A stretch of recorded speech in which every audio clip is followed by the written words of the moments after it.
pra trás tudo que passou. Venho agradecer quem comigo estava. Ergo minhas mãos pra reconhecer.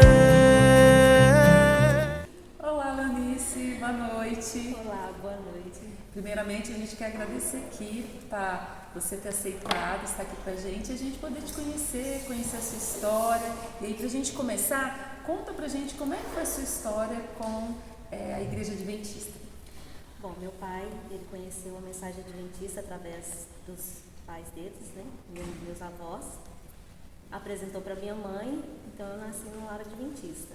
Embora meu pai depois tenha se desviado, mas a minha mãe permaneceu. E cresci então no lar adventista, frequentei a minha infância até a juventude na igreja do Eldorado. E aí você se batizou com quantos anos? Lembra? 11 anos. Olha, que legal. E aí, como é que foi sua história aí na sua juventude, até encontrar o pastor, se conhecerem? Então, como eu frequentava a igreja do Eldorado, o Lindo frequentava a igreja de Betim. E nós tínhamos alguns amigos em comum.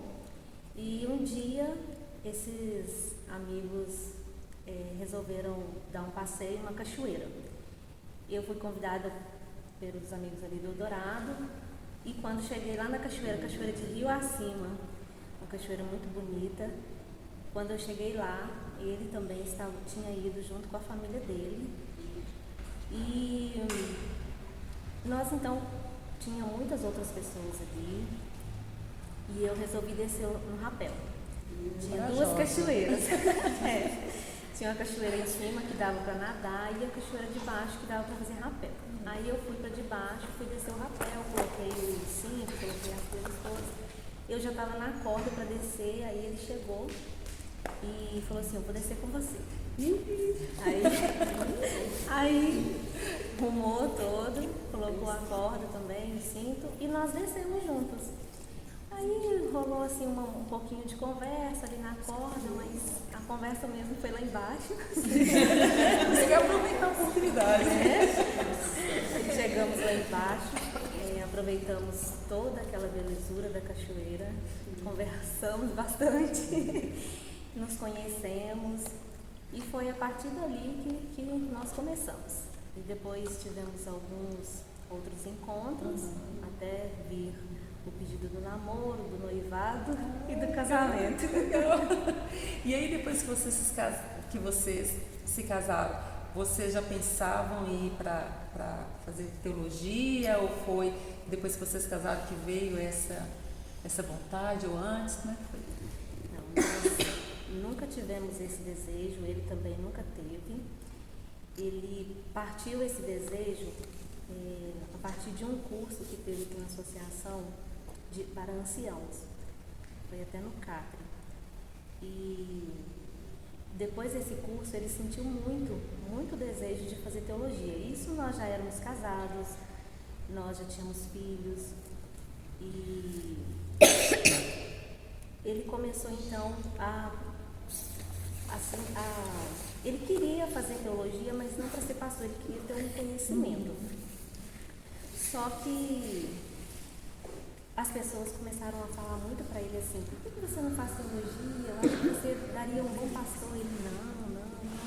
Mas até que um dia ele realmente sentiu o chamado mesmo, o desejo, não, eu quero fazer teologia. E aí que começou. Ele então pediu para mim poder ligar nos colégios. Liga para o NASP, liga para o Colégio da Bahia, para os daqui, né? Então eu comecei, só que nós não sabíamos que tinha esse período de inscrições, que é sempre mais no finalzinho do ano. E nós então, ligando para os colégios, aí eu liguei para o NASP e perguntei, tem ingressão no meio do ano? Tem como entrar no meio do ano? O NASP, não, aqui você tem que fazer a prova, que é mais para o finalzinho, para você entrar então no próximo ano. Descartei. Aí liguei para o da Bahia, a mesma resposta. E nós temos um amigo que o irmão dele estava na Bolívia nessa época, o pastor Fábio Novaes.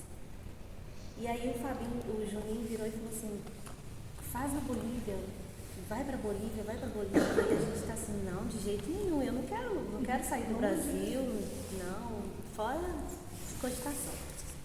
Só que ele insistiu tanto, e aí ele está assim, não, entre em contato com o colégio da Bolívia.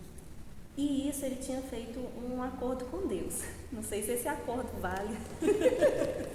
Porque ele falou assim, ele queria muito fazer teologia, só que ele disse, Senhor, se for da tua vontade, eu não quero prestar o vestibular. E foi, aí nós ligamos, mandei e-mail para Bolívia, que lá só por e-mail. E fiz a mesma pergunta que eu tinha feito nos outros colégios. E aí o rapaz que me respondeu, ele falou assim, olha, o reitor, ele está em concílio em Santa Cruz. Assim que ele voltar, eu te dou a resposta. Só que a gente já tinha recebido os não dos outros dois, então nós pensamos assim, não vai dar certo. E deixamos para lá. Mas aí, eu acredito que passaram assim, 7 dias, eu abri o e-mail e estava lá um e-mail do reitor da Bolívia. E aí ele falou que nós poderíamos ingressar no meio do ano e não precisaria fazer o vestibular. O jeitinho que vocês queriam, né? O jeitinho que ele tinha pedido. E aí nós entendemos, então, que era da vontade de Deus que nós fôssemos para lá. Legal. E foi aí que nós começamos a correr atrás da documentação, da papelada toda. Pegamos o carro, colocamos uma carretinha atrás do carro, colocamos brinquedo dos meninos, tudo que era das crianças a gente levou e fomos para o Bolívia.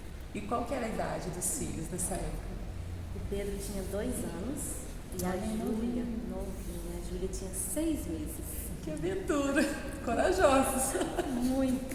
E aí, como que foi essa experiência? Porque já estudar no Brasil é difícil, né? Demanda muitas coisas e tal.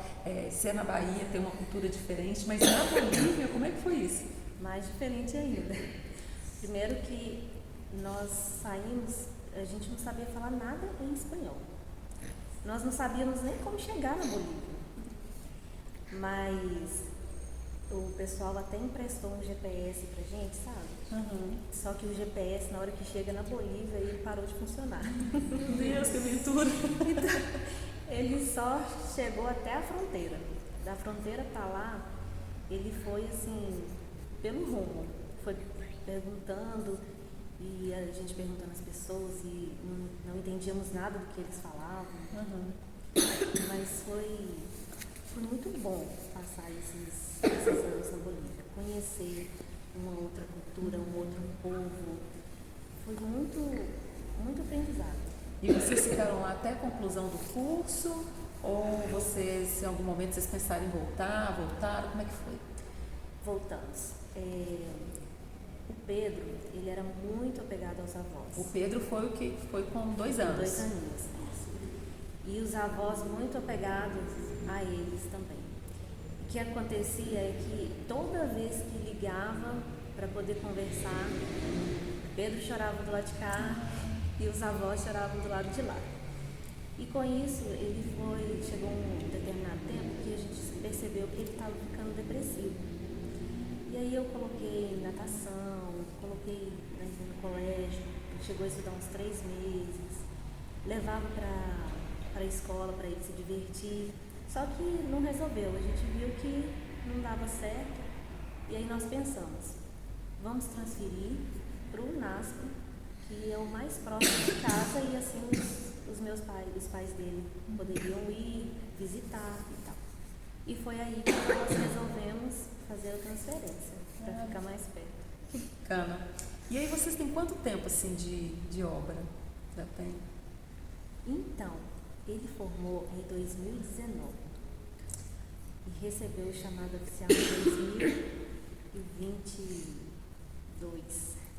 Que legal. Então foi 2022 e agora 2023. Um ano e alguns meses.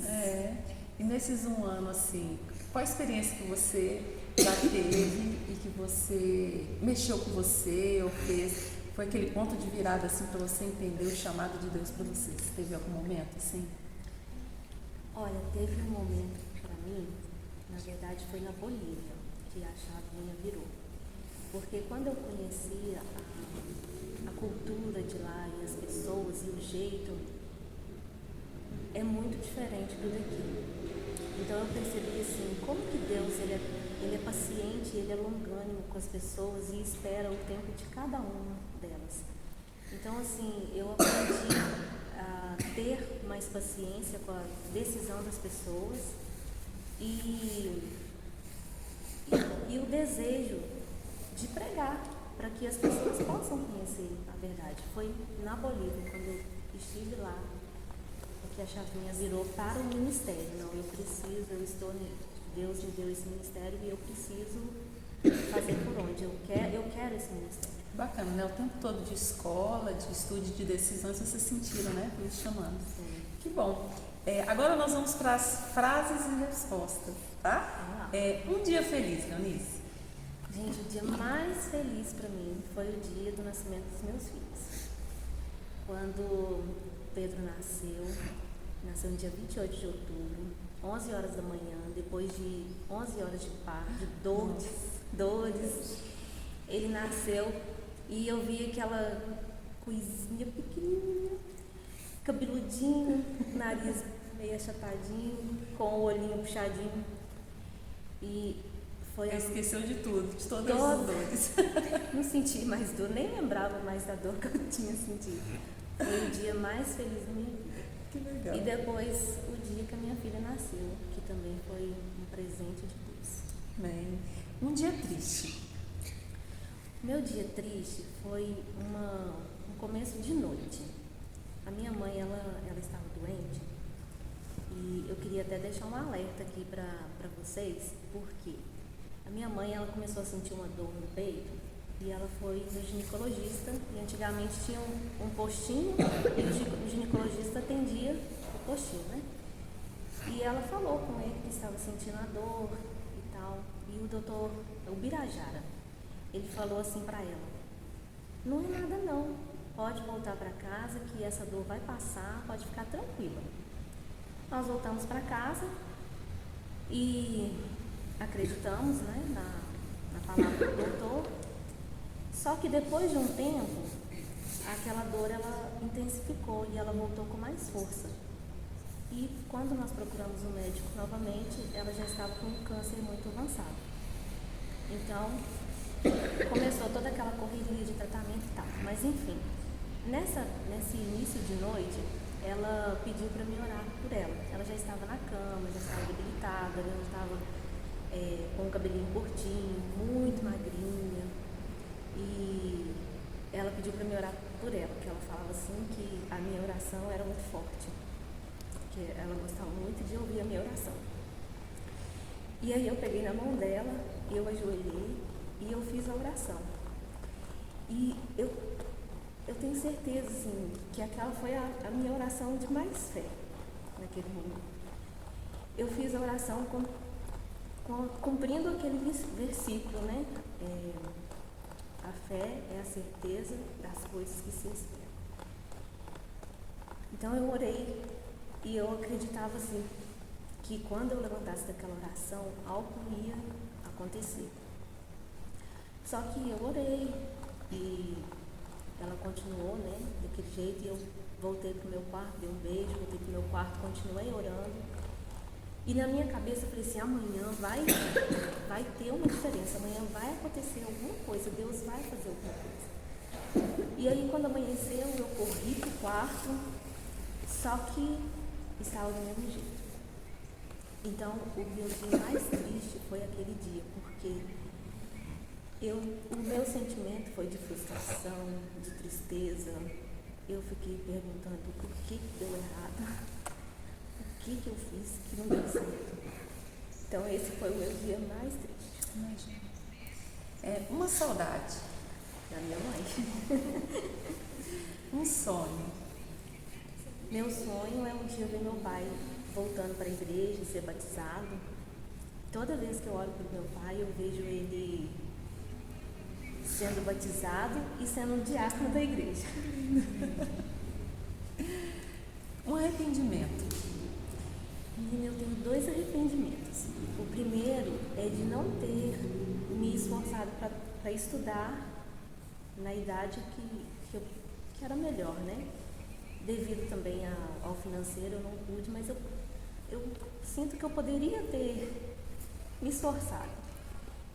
E me arrependo também, porque na época que minha mãe morreu,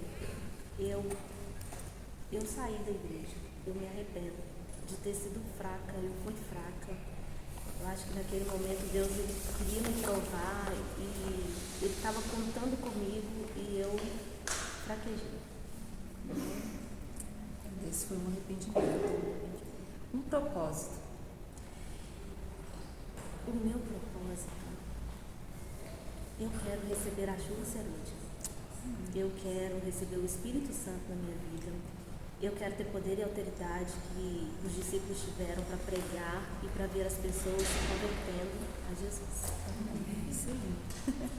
E para fechar assim, com chave de ouro, depois dessa história linda, um versículo bíblico que você mais gosta? Eu gosto de Salmo 27, verso 4, que fala: uma coisa peço ao Senhor e a buscarei, que eu possa morar na casa do Senhor todos os dias da minha vida, para contemplar a beleza do Senhor e meditar no seu tempo. Donice, eu tenho certeza que toda a sua história, todo o seu testemunho vai servir para edificar cada uma de nossas famílias e é um alento, né? Saber que Deus cuida de nós em todos os momentos. Que prazer estar aqui com você. Obrigada, eu que agradeço. E ao olhar pra trás, tudo que passou, venho agradecer quem comigo está.